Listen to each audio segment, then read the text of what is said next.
Hai, di sini kita akan menjelaskan tentang pendidikan kesehatan dalam upaya pencegahan penularan HIV/AIDS pada remaja.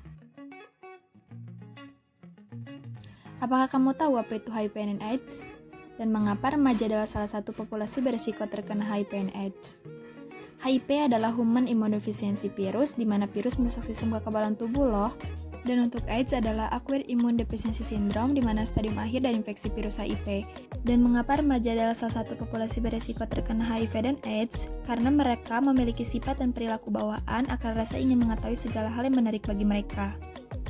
Menurut Kementerian Kesehatan Republik Indonesia, kasus HIV banyak ditemui pada rentang usia 20 hingga 24 tahun. Sedangkan menurut BKKBN, 65% remaja di Indonesia usia sekolah SMP dan SMA sudah melakukan hubungan seksual di luar nikah.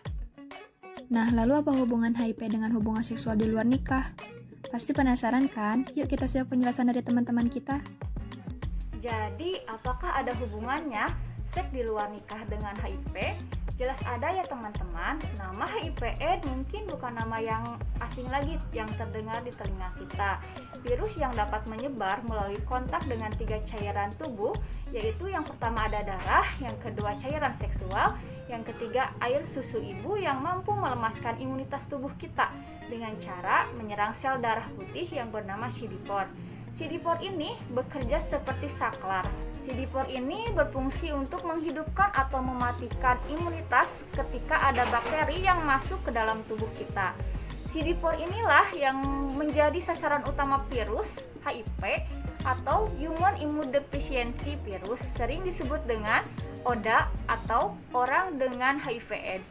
Saat pertama kali virus HIV menyerang tubuh, antibodi akan melawan virus tersebut, sehingga muncul tanda dan gejala ringan seperti demam, batuk, dan keringat malam yang mirip dengan gejala flu.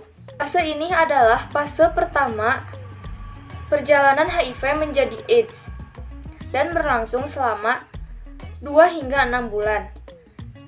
Di tahap selanjutnya, virus tetap berkembang dalam tubuh penderita tanpa memberikan gejala sama sekali selama 5-15 tahun.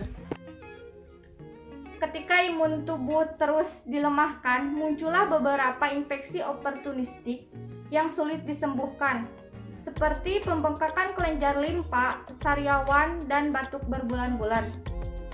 Dan akhirnya ketika imun tubuh sudah benar-benar lemah, infeksi oportunistik semakin menumpuk karena tidak adanya pengeluaran sama sekali dari tubuh terhadap bakteri yang menyerang. Fase terakhir inilah yang dinamakan AIDS atau Acquired Immunodeficiency Syndrome. Nah, kamu pasti tidak mau kan terkena virus HIV?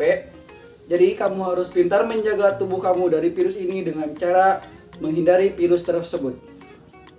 Karena virus ini dapat menyebar melalui cairan tubuh, yaitu seksual, darah, dan juga air susu ibu. Maka media yang dapat menyebarkan virus ini adalah seks bebas, penggunaan jarum bekas secara bergantian, dan air susu ibu kepada anaknya.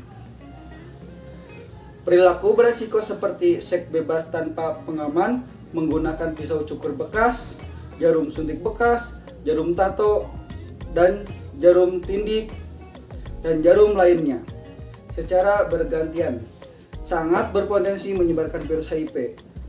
Oleh karena itu, kamu harus menghindari segala perilaku beresiko tersebut. Cara menghindari HIV yaitu yang pertama adalah hindari seks berganti-ganti pasangan. Yang kedua, gunakan pengaman saat berhubungan seks. Yang ketiga, lakukan prinsip monogami atau setia kepada satu pasangan.